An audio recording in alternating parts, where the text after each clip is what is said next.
નમસ્કાર દર્શક મિત્રો, ફોકલ પોઈન્ટ બાય અજય ઉમટમાં ફરી એકવાર આપ સૌનું સ્વાગત છે. મધ્યમ વર્ગને મોંઘવારીનો બેવડો માર પડી રહ્યો છે. એટલું જ નહીં, હવે આવનારા દિવસોમાં આપણે મંથર ગતિએ મંદી તરફ જઈ રહ્યા છે અને એ બહુ જ ચિંતાજનક બાબત છે. આજે ભારત સરકારે વિધિવત રીતે સ્વીકારી લીધું છે કે મોંઘવારીએ માજા મૂકી છે અને સરકારના સત્તાવાર આંકડા અનુસાર આરબીઆઈની ધારણાથી પણ વિપરીત વધુ ફુગાવો જેને કન્ઝ્યુમર પ્રાઇસ ઇન્ડેક્સ કહે છે એના આધારે રિટેલમાં 6.21% એટલે 6%ની જે મર્યાદા હતી એનાથી પણ ઉપર 6.21% જેટલો ફુગાવો જે છે એ નોંધાયો છે. એનો અર્થ બિલકુલ સાફ છે કે આવનારા દિવસોમાં હોમ લોન છે કે ઓટો લોન છે એમાં વ્યાજ દર ઘટવાની કોઈ જ સંભાવના નથી. ડિસેમ્બરમાં પણ આરબીઆઈ જે છે એ વ્યાજદર નહીં ઘટાડે, જાન્યુઆરીમાં પણ વ્યાજદર ઘટાડે એવી કોઈ સંભાવના દેખાતી નથી. જીવન જરૂરિયાતની ચીજ વસ્તુઓની વાત કરો તો માત્ર શાકભાજી અને ખાદ્યાન્નમાં જ લગભગ 42% જેટલી મોંઘવારી અથવા તો ભાવ વધારો નોંધાયો છે. અને ઓવરઓલ જોવા જઈએ તો ડિમાન્ડ ઘટી છે. કોર્પોરેટ ગૃહોની ભારતમાં એકંદરે માઠી બેઠી હોય એવી સ્થિતિ થઈ છે. અને ડોનાલ્ડ ટ્રમ્પ અમેરિકામાં રાષ્ટ્રપતિની ચૂંટણી જીત્યા ત્યારબાદ તમે જુઓ તો સોનામાં કડાકો બોલ્યો છે, ચાંદીના ભાવમાં ઘટાડો થયો છે, ક્રૂડ ઓઇલના ભાવમાં ઘટાડો થયો છે, ડોલર ઇન્ડેક્સ 11 મહિનાની ટોચે પહોંચ્યો છે. આજે 7 જાન્યુઆરી 2024 પછી પહેલી વખત 11 મહિનાની ટોચે ડોલર ઇન્ડેક્સ છે અને ભારતનો રૂપિયો ઐતિહાસિક તળિયે 84 રૂપિયા અને 39 પૈસે પહોંચી ગયો છે. આ પરિસ્થિતિ જોતા એવું લાગે છે કે મંદી તરફ આપણે જાન્યુઆરી પછી જઈ શકીએ એવી શક્યતા દેખાઈ રહી છે. અલબત્ત આ તમામ મુદ્દાઓની ચર્ચા આજે આપણે કરીશું ફોકલ પોઈન્ટ બાય અજય ઉમટમાં. પરંતુ એ પહેલાં મારી આપ સૌને વિનંતી છે કે જો તમને ફોકલ પોઈન્ટ બાય અજય ઉમટનો આ એપિસોડ ગમે તો મહેરબાની કરીને એને લાઇક કરજો, શેર કરજો, સબસ્ક્રાઈબ કરજો અને હા, બેલ આઇકોન દબાવવાનું ભૂલતા નહીં, જેથી અમારા નવા એપિસોડ્સ જ્યારે પણ આવે ત્યારે તમને નોટિફિકેશન મળતા રહે. તો ધન્યવાદ.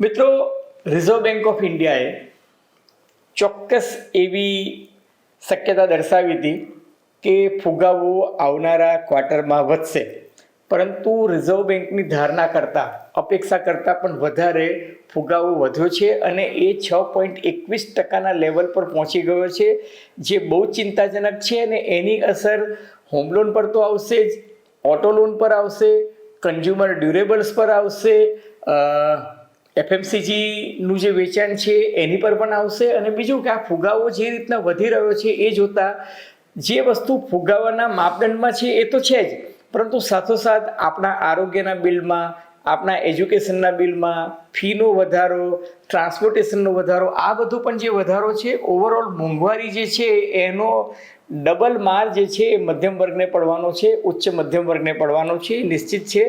અને એટલે જ રિઝર્વ બેંક ઓફ ઇન્ડિયાની જે મિટિંગ ડિસેમ્બરમાં મળવાની છે વ્યાજદર અંગે નિર્ણય લેવા માટે, અથવા તો જાન્યુઆરીમાં જે મોનિટરી કમિટીની જે મિટિંગ મળવાની છે, આ બંને કમિટીની મિટિંગમાં એવું દેખાઈ રહ્યું છે કે વ્યાજદર ઘટવાની કોઈ જ સંભાવના દેખાતી નથી, બલકે જાન્યુઆરી 15 પછી મંદીના એંધાણ વર્તાઈ રહ્યા છે. હવે મિત્રો, તમને એવું લાગશે કે ચોમાસું સારું ગયું છતાં પણ આટલી સ્થિતિ કેમ?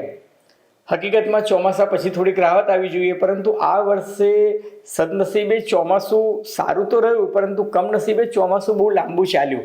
એટલે સપ્ટેમ્બરના 15મી બાદ સામાન્ય રીતે ચોમાસું જે છે એ વિદાય લેતું હોય છે. એને બદલે આ વખતે ઓક્ટોબર સુધી જે ચોમાસું ચાલ્યું એને કારણે શહેરી વિસ્તારો, ખાસ કરીને મહાનગરો, પછી દિલ્હી હોય, મુંબઈ હોય, અમદાવાદ હોય, ચેન્નાઈ હોય, બેંગ્લોર હોય, કલકત્તા, આ બધી જ જગ્યાએ જે રીતના ચોમાસું લંબાયું અને એને રાગ વિલંબિત જે રીતના ગાયો, એને કારણે સપ્લાય ચેઇન જે હતી એ ખોરવાઈ ગઈ.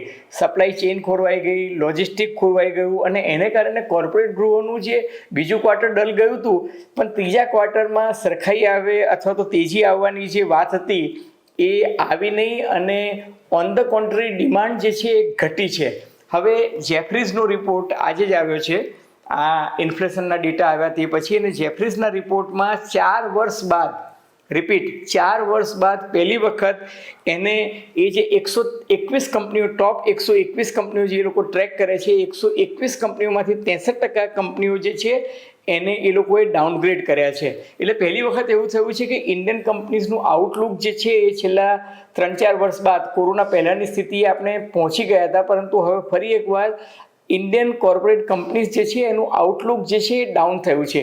બીજી પણ એક ફાઇનાન્સ કંપની છે, બહુ જાણીતી કંપની છે, એને પણ જે લગભગ 300 જેટલી કંપનીઝને ટ્રેક કરે છે, એને પણ આજે જાહેર કર્યું છે કે આ 300 કંપની જે ટોપ કંપનીઝ છે એને અમે ટ્રેક કરીએ છીએ, એમાંથી 174 જેટલી કંપનીઝ જે છે એના પ્રોફિટમાં આ વખતે ઘટાડો થયો છે. એનો અર્થ સાફ છે કે અર્બન એરિયાઝ જે છે એમાં ડિમાન્ડ ઘટી છે, રૂરલ એરિયાઝ એટલે કે ગ્રામીણ વિસ્તારોમાં માર્જિનલ ઇમ્પ્રુવમેન્ટ છે, પરંતુ શહેરી વિસ્તાર જે છે એમાં સામાન્ય રીતે દશેરા દિવાળીનું જે ક્વાર્ટર જે હોય છે એમાં 9-10% ડિમાન્ડ વધતી હોય છે, એની જગ્યાએ આ વખતે 4-5% ડિમાન્ડ નીકળી છે. એનો અર્થ જે છે કે મંદીનો માહોલ બજારમાં વર્તાઈ રહ્યો છે અને એકંદરે કોર્પોરેટ ગૃહોની દિવાળી આ વખતે બગડી છે. હવે વૈશ્વિક સ્તરે જોવા જઈએ તો યુદ્ધને કારણે, કારણ કે આ આખું વર્ષ જે છે, છેલ્લો 1 વર્ષ તમે જુઓ, એક તરફ યુક્રેન અને રશિયા વચ્ચેનું યુદ્ધ ચાલતું હતું, બીજી બાજુ ઇઝરાયલ અને Hamas, Houthi, Hezbollah, Lebanon, Iran, Syria, ટૂંકમાં યમન, આ બધા દેશો વચ્ચે જે મધ્ય પૂર્વમાં જે યુદ્ધની સ્થિતિ છે એને કારણે આ વર્ષે ક્રૂડ જે છે એમાં ફ્લક્ચ્યુએશન એટલે કે ચડ ઉતર જે છે એ ખાસી રહી અને એને કારણે મોટેભાગના કોર્પોરેટ હાઉસીસની બેલેન્સ શીટ જે છે એ બગડી. હવે ભારતના સંદર્ભમાં જોવા જઈએ તો વૈશ્વિક દ્રષ્ટિએ હું વાત કરતો હતો, દુનિયાની જે ટોપ ઇકોનોમીઝ છે, દાખલા તરીકે અમેરિકા છે, તો ફેડરલ રિઝર્વ બેન્કે પોતાનો રેટ ઓફ ઇન્ટરેસ્ટ આ વર્ષે ઘટાડ્યો હતો. યુરોપિયન સેન્ટ્રલ બેન્ક એને પણ પોતાનો રેટ ઓફ ઇન્ટરેસ્ટ ઘટાડ્યો.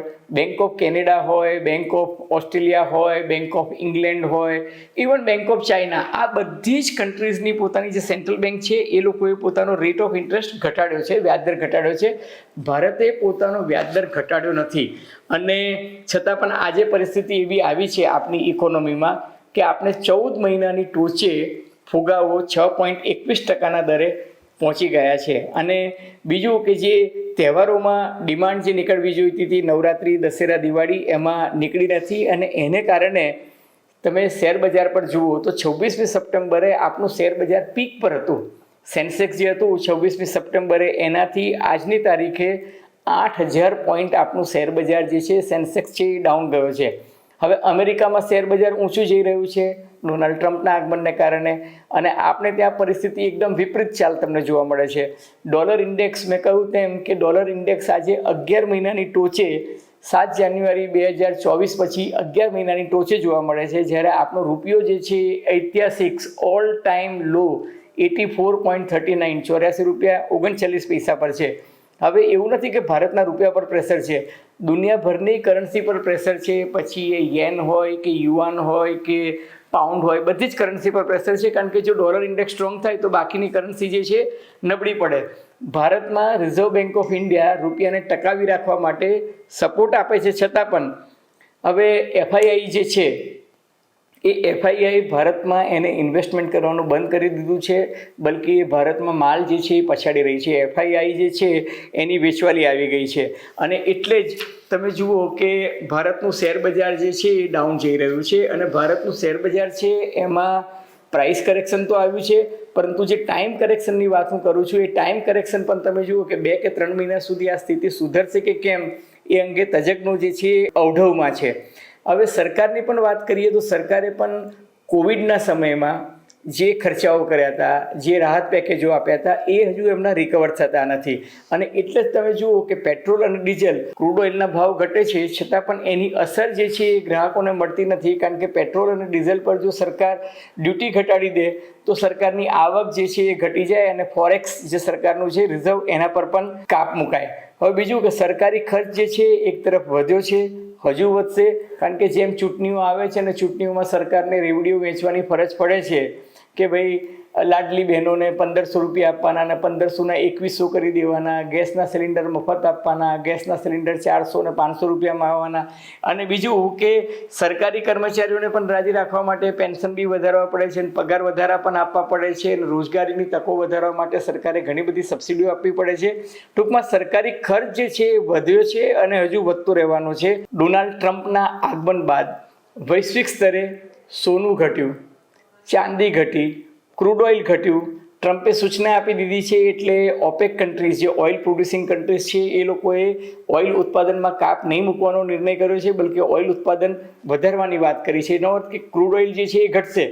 પરંતુ તમને નવાઈ લાગશે તો ક્રિપ્ટોકરન્સી જે છે એ અત્યારે ઓલ ટાઈમ હાઈ જતી રહી છે, કારણ કે ડોનાલ્ડ ટ્રમ્પ જે છે એ ક્રિપ્ટોકરન્સીને પ્રમોટ કરી રહ્યા છે. અને બીજી મહત્ત્વની વસ્તુ એ છે કે ક્રૂડ ઓઇલના ભાવ ઘટી રહ્યા છે પરંતુ ડિમાન્ડ નથી. અને બીજું કે ડી-ડોલરાઇઝેશનની વાત જે રશિયા, ચીન અને બ્રિક્સની સમિટમાં થઈ હતી એ વિસરાઈ ગઈ છે, કારણ કે ડોનાલ્ડ ટ્રમ્પના આગમન બાદ ડી-ડોલરાઇઝેશન થશે નહીં. એનો અર્થ એ કે ડોલર મજબૂત થશે. ડોલર મજબૂત થાય તો આપણો રૂપિયો ઘસાય, આપણો રૂપિયો ઘસાય તો આપણી ટેક્સટાઇલ ઇન્ડસ્ટ્રીઝ, આપણી ફાર્માસ્યુટિકલ ઇન્ડસ્ટ્રીઝ, આપણી ડાયમંડ ઇન્ડસ્ટ્રીઝ, કન્ઝ્યુમેબલ ગુડ્સ જે છે એ ઉપરાંત મેન્યુફેક્ચરિંગ છે, આ બધામાં આપણને ફટકો પડે. ટૂંકમાં જે ડિમાન્ડ વધવી જોઈએ એ ડિમાન્ડ નિકટના ભવિષ્યમાં વધતી દેખાતી નથી. અને જો આ જ પરિસ્થિતિ રહી તો આપણે મંથર ગતિએ મંદી તરફ આગળ જઈ રહ્યા છીએ. અને આ સ્થિતિ માત્ર ભારતની નથી, સમગ્ર વિશ્વમાં મંદીનો માહોલ જે છે એ ડૂકાઈ રહ્યો છે. અમેરિકામાં પણ એવું કહે છે કે જાન્યુઆરી પછીની સ્થિતિ જે છે એ ખરાબ હશે.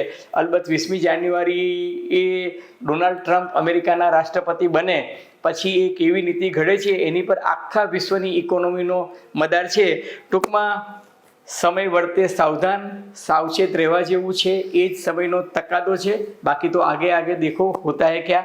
છતાં મિત્રો, તમને નવ ગુજરાત સમય અને અમદાવાદ મિરરના સથવારે ફોકલ પોઈન્ટ બાય અજય ઉમટનો આ એપિસોડ ગમ્યો હોય તો મહેરબાની કરીને એને લાઇક કરજો, શેર કરજો, સબસ્ક્રાઈબ કરજો. અને આપ શું માનો છો, ગ્લોબલ ઇકોનોમીમાં શું થશે, ભારતના રૂપિયાની હાલત શું થશે, મંદી આવશે કે કેમ, એ અંગે આપનું આકલન શું છે, આપના અનુમાન શું છે, એ અંગે તમારી કોમેન્ટ અમને ગમશે. ધન્યવાદ, ખૂબ ખૂબ આભાર.